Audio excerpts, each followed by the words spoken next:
नमस्ते दोस्तों, कैसे हैं आप लोग। Good afternoon. और हम लोग जो है पढ़ाई करेंगे आगे। और कल हम रिवाइज कर रहे थे ये सीडीपी से सीटेट के लिए 2005 का ये जो है एजुकेशन पॉलिसीज़ एंड कमीशंस। आपको पता ही है कि हमने जो है ये बुक चूज़ करी है और ये बुक है आपकी सीडीपी पासबुक है बाइलिंगुअल हिंदी एवं अंग्रेज़ी की। और पेपर 1 और पेपर 2 की ये बुक है। सीटेट एंड एस्टेट की किताब है। समरी बुक जो है वो हमने ली है। और ये इसमें जो है की पॉइंट्स जो दिए हुए हैं वो एनसीएफ 2005 और के लिए pedagogy positive and negative word short notes chapter wise important PYQs और एनईपी 2020 के साथ उपलब्ध है ये, जिसकी शुरुआत हमने सबसे पहले की। और आपके ये प्यारे सर जिनका नाम है रोहित वैद्वान, जिनसे हम अपनी क्लास करते हैं एप्लीकेशन अध्ययन मंत्रा पर। तो आइए जानते हैं एनसीएफ 2005 जो सर ने हमें अपने एप्लीकेशन पे रिवाइज करवाया है, बताया है और हमारे लिए बुक भी प्रोवाइड कर दी है जो अब भी मार्केट में अवेलेबल है। तो ये बुक भी हमारे पास है जिससे हम रिवाइज कर रहे हैं और अपने फ्रेंड्स को अपडेट कर रहे हैं, अपलोड कर रहे हैं। तो आइए स्टार्ट हो जाते हैं आज के रिवीजन के लिए। National curriculum framework. National curriculum framework commonly known as NCF is derived with the vision to address issues such as equality of opportunities, assessing learning quality, experiences, educational purpose, etc.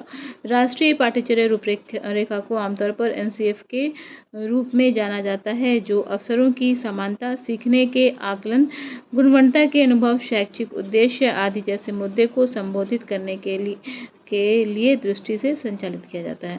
The ministry of education had set up a national advisory committee under the chairmanship person of Yashpal ji to study this issue of overburdening of school children. The committee is also known as Yashpal committee. इस committee को हम Yashpal committee के नाम से जानते हैं। और there are 4 NCF published in India by NCERT which include NCF 1975, NCF 1988 और एनसीएफ 2000, एनसीएफ 2005। एनसीईआरटी द्वारा भारत में 4 एनसीएफ प्रकाशित किए गए हैं, जिनमें एनसीएफ 1975, एनसीएफ 1988, एनसीएफ 2000 और एनसीएफ 2005 शामिल है।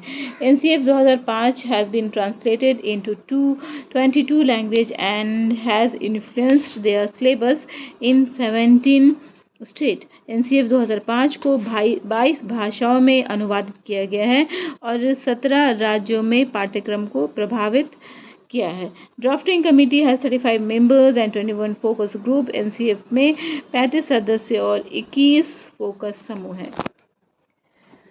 अब आइए जानते हैं 5 गाइडिंग प्रिंसिपल ऑफ एनसीएफ। 5 मार्गदर्शक सिद्धांत क्या क्या है। Connecting knowledge to life outside the school. विद्यालय से बाहर के जीवन से ज्ञान को जोड़ना। विद्यालय से बाहर के जीवन से ज्ञान को जोड़ना। Connecting knowledge to life outside the school. Connecting knowledge to life outside the school. विद्यालय से बाहर के जीवन से ज्ञान को जोड़ना। सबसे पहला point, ensuring that learning shift away from rote method. यह सुनिश्चित करना कि अध्ययन रटने के तरीके से दूर हो रहा है। क्या सुनिश्चित करना? यह सुनिश्चित करना कि अध्ययन जो है वो रटने के तरीके से दूर हो रहा है। और enriching the curriculum so that it goes beyond text book. पाठ्यक्रम को बालक के सर्वांगीण विकास के लिए समृद्ध करना। पाठ्यक्रम को बालक के सर्वांगीण विकास के लिए क्या करना? समृद्ध करना। और making examination more flexible and integrating them with classroom life. परीक्षाओं को अधिक लचीला बनाना और कक्षा जीवन के साथ उन्हें एकीकृत करना। Nurturing and over reading in identity informed by carrying concern with in the democratic polity of country. देश की लोकतांत्रिक राजनीति के भीतर चिंताओं को ध्यान में रखते हुए एक अतिव्यापी पहचान की घोषणा करना, पहचान का पोषण करना। तो ये आपके 5 पॉइंट्स थे और ये है the 5 major silent feature of NCF. और ये है 5 major silent features of NCF और एनसीएफ की 5 प्रमुख विशेषताएं। आइए इसको भी जान लेते हैं। Its main objective was to constructive learning with the child centric learning process. इसका मेन ऑब्जेक्टिव क्या होगा? Constructivist learning with the child centric learning process. और दूसरा क्या है? इसका मुख्य उद्देश्य जो है बाल केंद्रित अधिगम की प्रक्रिया के साथ बिना बोझ के अधिगम, बहुभाषी शिक्षा को बढ़ावा देना, रटकर सीखना और प्रतिस्थापित करना आदि का निर्माण करना था। It ensures that student do not just learn mechanically without thinking.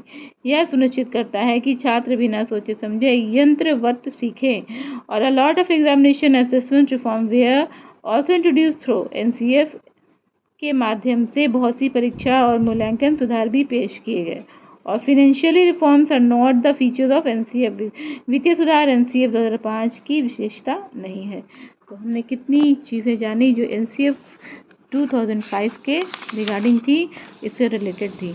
और यहाँ देखिए point number 5, NCF promotes universal enrolment and retention of children. क्या है? Children formulating child centred approach. NCF जो है बाल केंद्रित दृष्टिकोण तैयार करके बच्चों के सार्वभौमिक नामांकन के प्रति क्या करता है? के प्रतिनिधिकरण को क्या करता है? बढ़ावा देता है।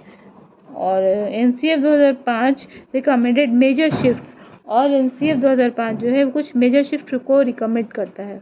क्या रिकमेंडेशन है? रिकमेंडेशन यानी रिकमेंडेड मानी क्या होता है इसका मीनिंग? सिफारिश। Teacher centric stable design to learn centric flexible process. शिक्षार्थी कठिन लचीली प्रक्रिया के लिए शिक्षक केंद्रित स्थिर रूपरेखा बनाना। और teacher direction and decision to learn autonomy, और शिक्षक को दिशा और शिक्षार्थी क्या है?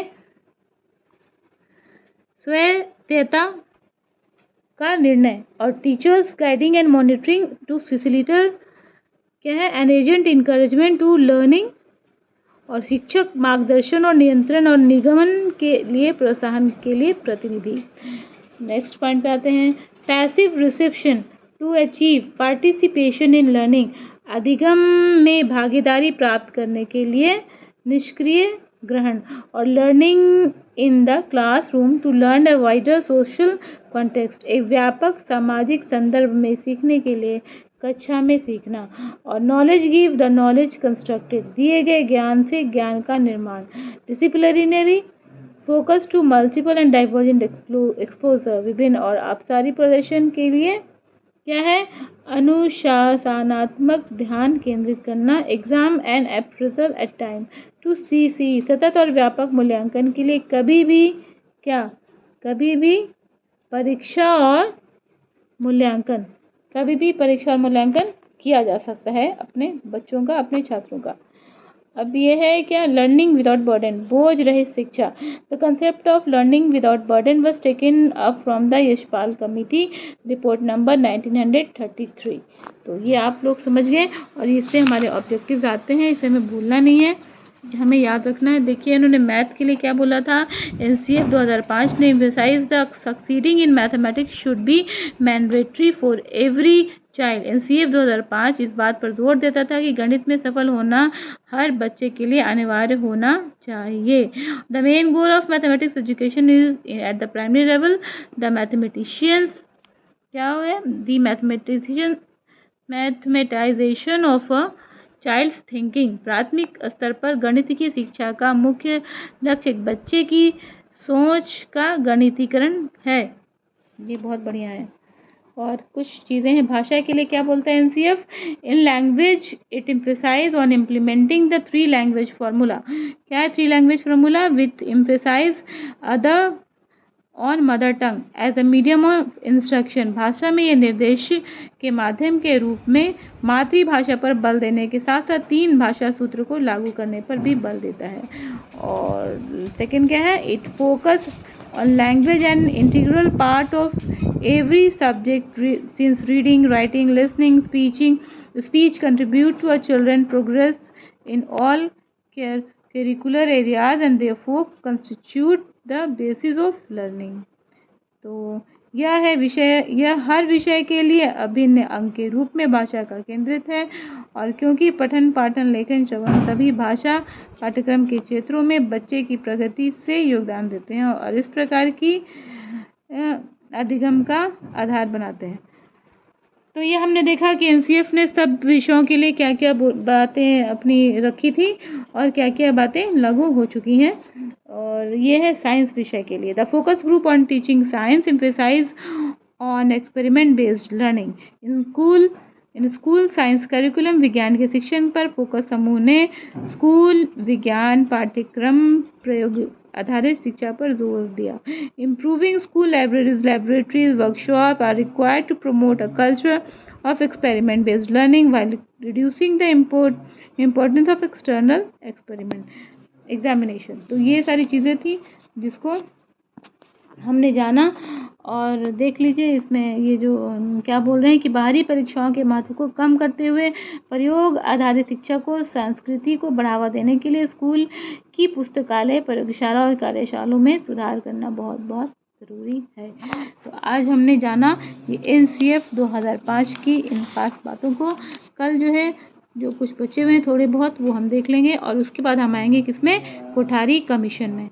तो रिविजन्स हो गए हमारे दोस्तों। आपको बताया नहीं मैंने, वो बात ये है कि आज मैं अपने शहर सासाराम में नहीं हूँ और मैं आई हूँ अपनी दादी माँ के यहाँ। तो हो सकता है कि मैं रिविजन्स वगैरह में थोड़ी प्रॉब्लम आए और 1-2 दिन के लिए मैं ऑफ़ ले लूँ।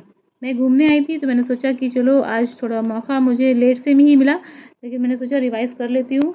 शायद ऐसा कोई मेरा दोस्त होगा जो इंतज़ार कर रहा होगा। मैं कोशिश करूँगी कि यहाँ से भी मैं कुछ अपलोड कर सकूँ।